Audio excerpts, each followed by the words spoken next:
L'Égypte est une terre façonnée par le Nil.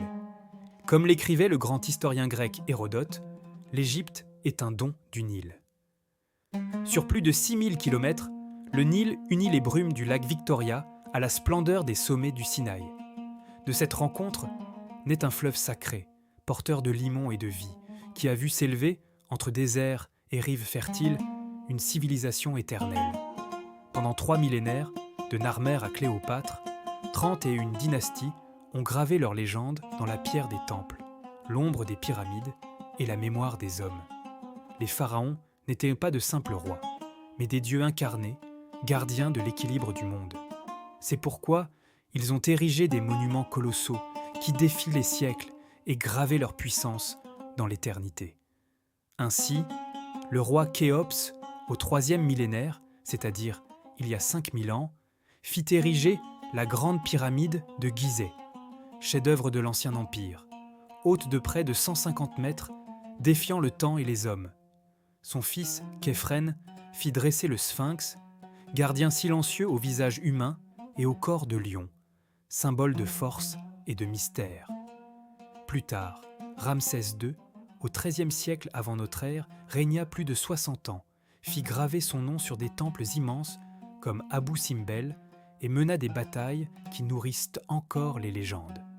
Thoutmôsis III étendit l'empire jusqu'au Levant, c'est-à-dire les territoires actuels de la Syrie, du Liban et de la Jordanie, tandis qu'Akhénaton bouleversa la religion établie en imposant le culte d'un dieu unique. Aton, dieu du soleil de vie, avant que son fils Toutankhamon ne rétablisse les anciens dieux. Et par un curieux hasard de l'histoire, Toutankhamon, pharaon disparu en pleine jeunesse, est devenu l'un des plus célèbres souverains d'Égypte lorsqu'en 1922, la découverte de sa tombe intacte par Howard Carter dévoila au monde des merveilles inouïes. Masques d'or resplendissants, bijoux étincelants et chars dorés, témoins éclatants d'une époque fastueuse. Les femmes ont aussi porté la couronne du pouvoir, ce diadème orné de l'uræus, le cobra sacré symbole de protection divine. Ainsi, la reine Hatshepsut, au XVe siècle avant notre ère, se fit représenter en pharaon, barbe postiche et sceptre en main, et lança des expéditions commerciales vers le pays de Punt, c'est-à-dire la Somalie, le Soudan oriental et le Yémen actuel. Son temple de Deir el-Bahari, adossé aux falaises de Thèbes, demeure l'un des joyaux de l'architecture égyptienne, et bien plus tard, Cléopâtre VII, dernière des pharaons, sut séduire les empereurs romains César et Marc-Antoine, mais ne put malheureusement sauver son royaume de l'emprise romaine.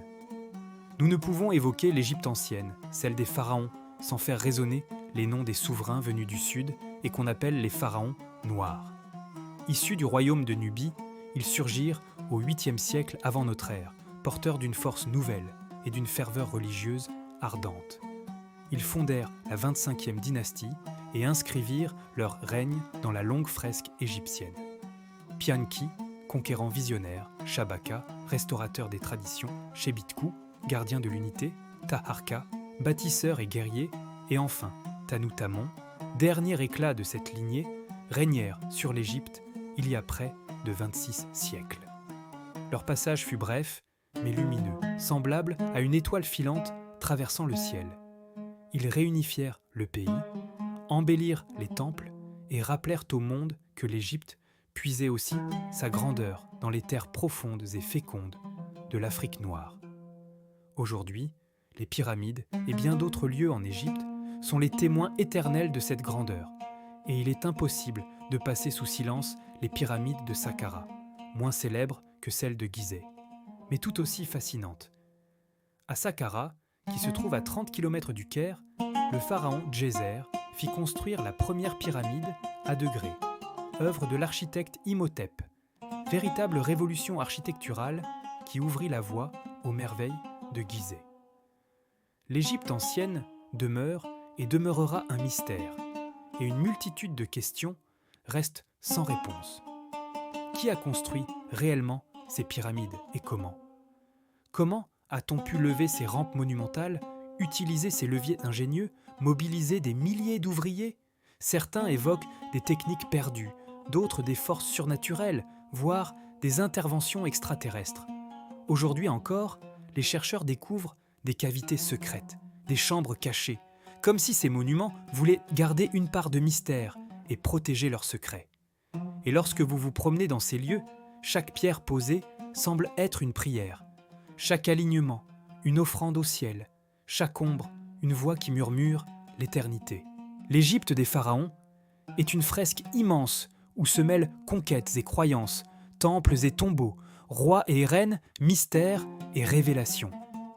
Elle nous parle encore aujourd'hui à travers le silence des pyramides, le regard du sphinx, les hiéroglyphes gravés dans les pierres. C'est une civilisation qui a cherché à défier la mort et à inscrire l'éternité dans la lumière du Nil.